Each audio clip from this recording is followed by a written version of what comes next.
She posted on social media, "Ew. Imagine being so insecure, you check your girl's phone." Right after I saw her save her ex as pizza delivery. I didn't say anything. Just ordered actual pizza to her parents' house where she'd be living. She cried when she realized why her Uber was one way. I, 31 male, been with Meredith, 28, for about a year and a half. Moved in together 6 months ago to my apartment. Thought things were solid until last Tuesday happened. She was in the shower, her phone on the nightstand. It buzzed. Then buzzed again. And again. Not trying to snoop, but when I glanced over I saw pizza delivery had sent like 8 messages in a row. Weird. We didn't order pizza. When she came out, I mentioned it casual like, "Hey, pizza place kept texting you. Think they got the wrong number?" She lunged for her phone. Actually lunged. "Oh yeah, they've been doing promotions lately. So annoying." Red flag number 1. Since when does Domino's send 8 texts at 10 p.m. on a Tuesday?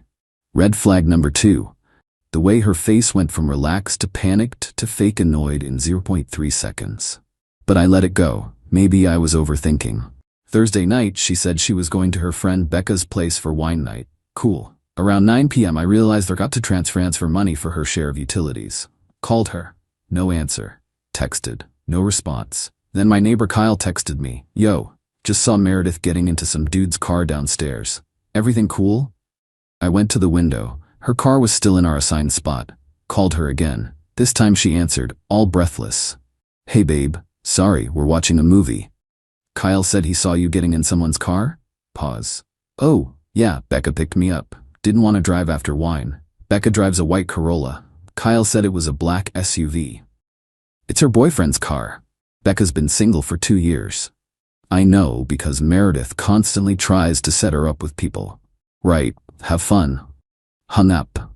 Something was off. That's when I remembered the pizza delivery thing. Now look, I'm not proud of this next part, but I had to know. Her phone password was her dog's birthday. She'd told me ages ago when she needed me to check something while she was driving. Opened her messages, found pizza delivery. First message, "Can't wait to see you tonight." Latest message, "You almost here? Got that wine you like." Scrolled up. 3 months of messages. Pizza delivery was Royce, her ex, the one who moved across the country and she never talks to anymore. Some highlights. "Last night was amazing. Can't stop thinking about you. Delete these after you read. Your boyfriend seems clueless, lol." That last one hit different. Put her phone back exactly where it was. Sat on the couch, waited. She came home around midnight, all smiles and wine-scented kisses. Told me about the amazing time at Becca's. Even had details, what they watched, what Becca said about her boss. Girl had a whole alibi prepared. I just nodded. Sounds fun. Friday morning, while she was making breakfast, I ordered an actual pizza. Large pepperoni. Scheduled delivery for 6 p.m. She left for work. I called in sick, had things to do. First, changed the Netflix password, then Hulu, HBO Max, Disney Plus, every streaming service I paid for. Second, called her parents, lovely people. "Hey Gloria, weird question, is Meredith's room still set up? She mentioned maybe staying with you guys for a bit to save money." Gloria was confused but sweet. "Of course, her room's always ready. Is everything okay?" "Yeah, just planning ahead. Don't mention I called, want it to be a surprise." Third, started packing her stuff. Carefully, respectfully, everything folded, organized by category. Even bubble wrapped her little decorative plants. 4 p.m. loaded everything into my truck. 5 p.m. drove to her parents' house. They weren't home, but I had a key from when I helped them move furniture last year. Unloaded everything into her old room, set it up nice, even put her phone charger by the bed. 5:45, ordered her an Uber, one-way trip. Scheduled for 6:15 p.m. 6 p.m., doorbell rang. Pizza arrived. She was in the bedroom changing out of work clothes. "Babe, did you order food?" "Check your phone?" I called back. "Pizza delivery's here." She came out looking confused, then saw me holding an actual pizza box. Her face was a journey. What? "Pizza's here. Also, your Uber will be here in 15 minutes. "My what?" "Your ride, to your parents' house. Your stuff's already there." The entitlement kicked in immediately. "Are you serious right now? You went through my phone?" "Nope. But pizza delivery sure texts a lot for a food service. Especially at midnight." Her face went white, then red, then came the waterworks. "You don't understand. Royce and I are just friends now. Friends who can't stop thinking about each other?" You read my messages? You told me your password, said I could use your phone anytime. Remember? Trust and transparency? She tried anger. This is illegal. You can't just kick me out. I'm not kicking you out. I'm helping you move back home. Even paid for your Uber. First class option too. Then came bargaining.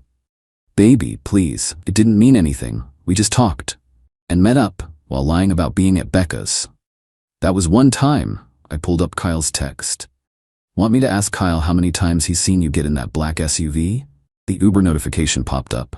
Amit is 2 minutes away in a blue Camry. That's when the real show started. She grabbed her phone, fingers flying.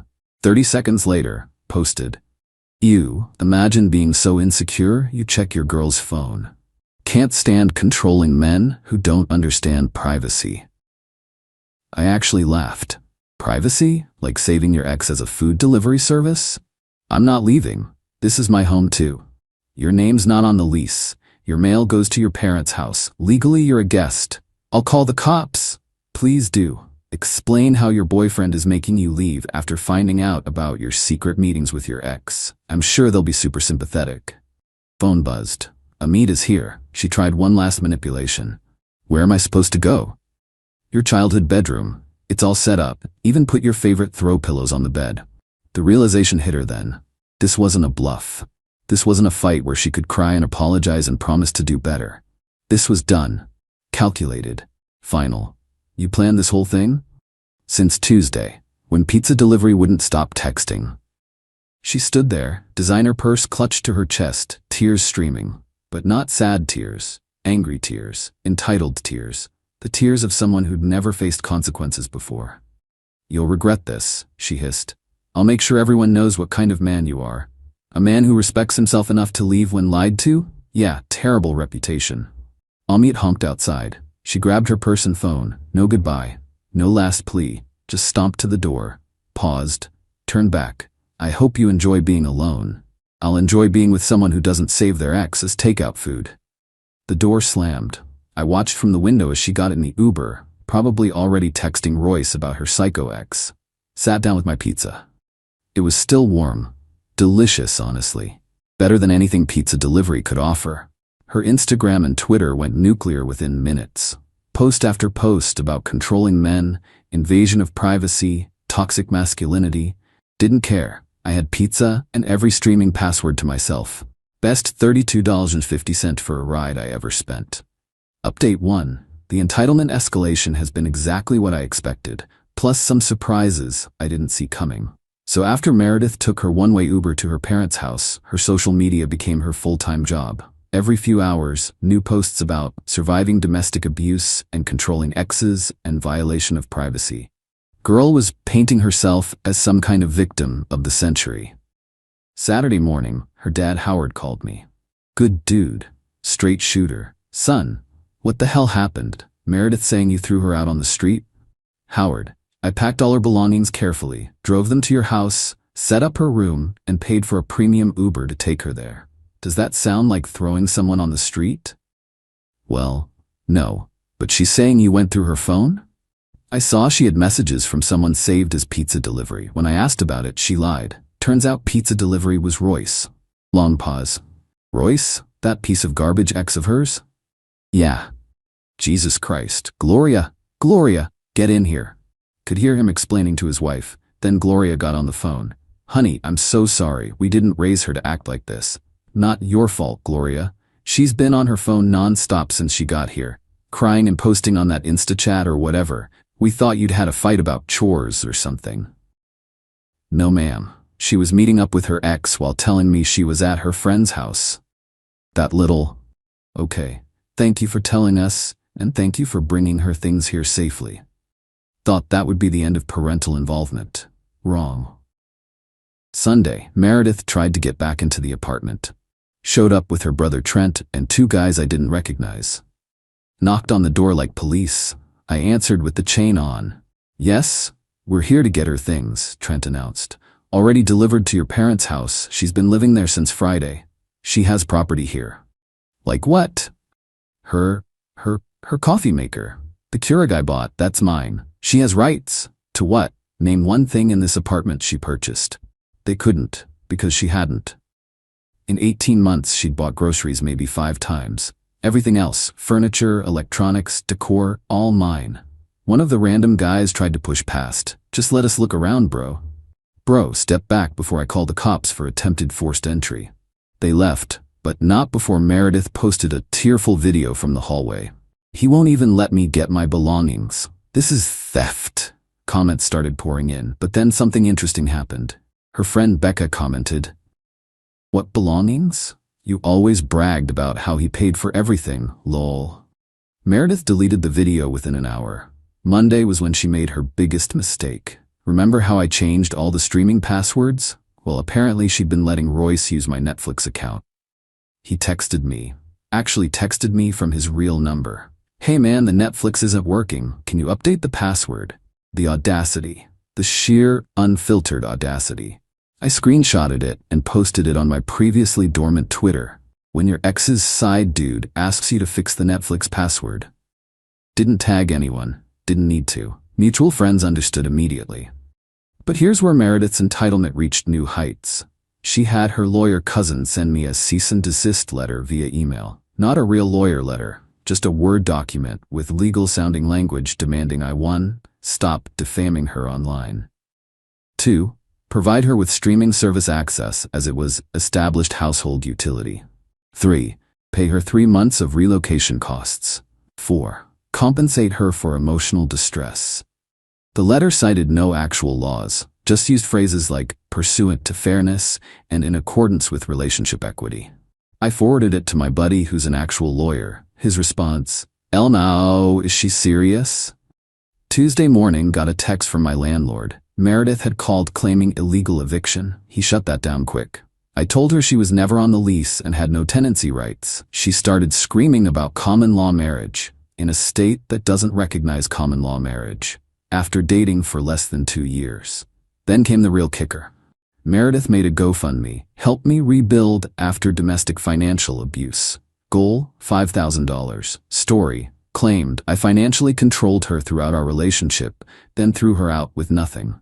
Said she needed money for apartment deposit, furniture, and therapy to heal from economic manipulation. The lies were impressive. Said I monitored all her purchases. She had her own credit cards. Claimed I wouldn't let her buy furniture. She never offered. Said I isolated her financially. She worked full-time and kept all her money. Within hours, she'd raised $230. Mostly from random dudes who probably thought they had a shot. But remember Becca, the friend she was supposedly with during her Royce meetups? Becca was pissed about being used as an alibi. Becca commented on the GoFundMe, "Weird how you could afford those designer bags and weekly nail appointments if you were so financially abused. Also, thanks for making me an accomplice to your cheating without my knowledge." The donations stopped cold. Meredith panicked, called me from her mom's landline since I'd blocked her number. "You need to tell Becca to delete that comment." Why would I do that? It's ruining everything. People think I'm lying. Are you lying? That's not the point. That's exactly the point. I need that money. I can't stay with my parents forever. Get a second job. Or ask pizza delivery for help. Royce doesn't have money like that. So you were cheating with a broke dude? That's even worse. She hung up on me. But the universe wasn't done with her yet. Final update. The complete collapse of Meredith's victim narrative has been something to behold. So after the GoFundMe disaster, she went into damage control mode. Deleted all her abuse posts and went with a new strategy, empowerment. New bio, Phoenix rising from the ashes, building my empire. Started posting gym selfies, motivation quotes, glow-up content, acting like leaving was her idea. Sometimes you outgrow people and that's okay. Meanwhile, her parents were not having it. Howard called me again. She's been here 2 weeks and hasn't applied to a single apartment. Just sits in her room making videos and going out with that Royce character. Sorry you're dealing with that. Don't be sorry. You opened our eyes. We enabled this behavior for too long. What happened next was beautiful. Howard and Gloria implemented rules. If Meredith wanted to stay past 30 days, she had to. 1. Pay rent $500 a month. 2. Do her own laundry. 3. Buy her own groceries. 4. Be home by midnight.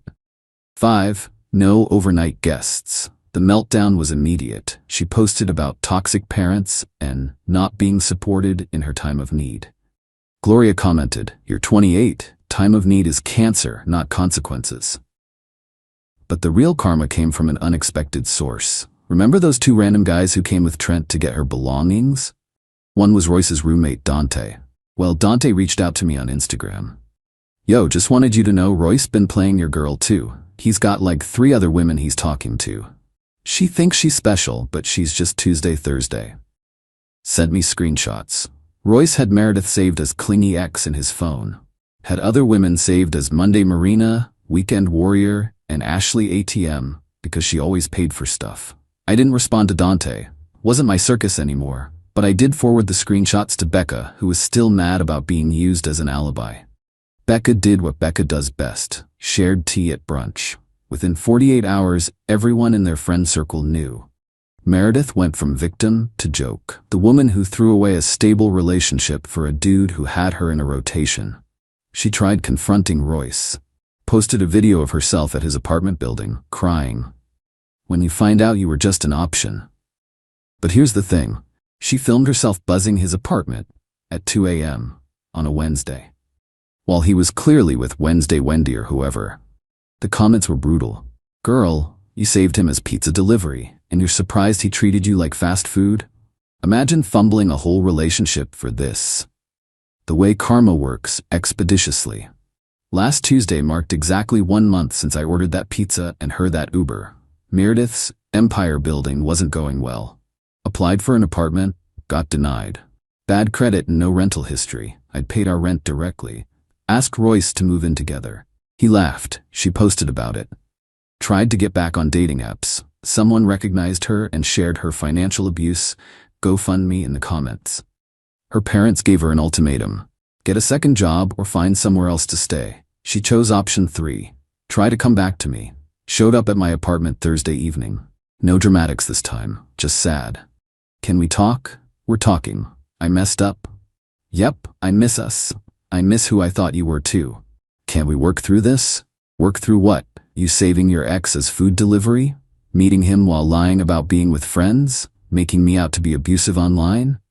Trying to scam people with a fake fundraiser?" She started crying. Real tears this time. "I don't know why I did it. I do. Because you thought you could. Because you thought there'd be no consequences. Because you thought I'd just take it. I'll do anything. Start by being honest with the next guy. There won't be a next guy. No one wants me now."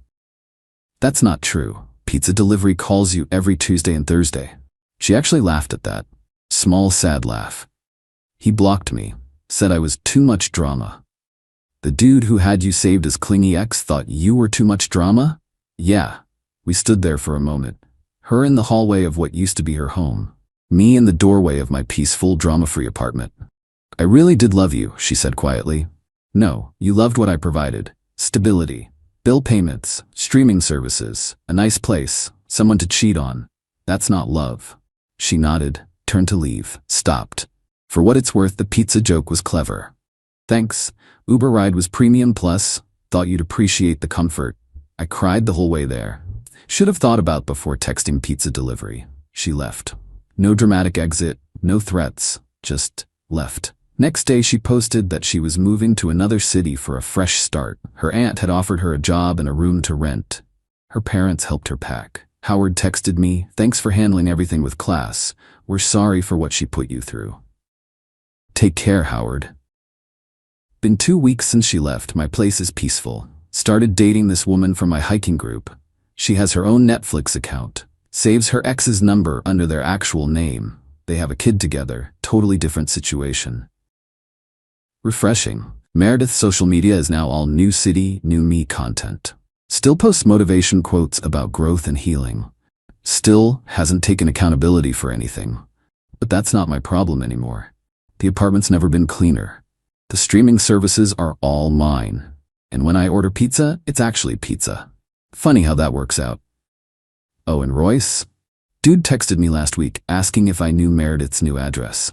Apparently she'd left some stuff at his place. I replied, "Try Pizza Hut. I hear they deliver anywhere." Blocked him after that. Some bridges deserve to burn. Life's good when you don't have to check if pizza delivery is actually pizza. Highly recommend it.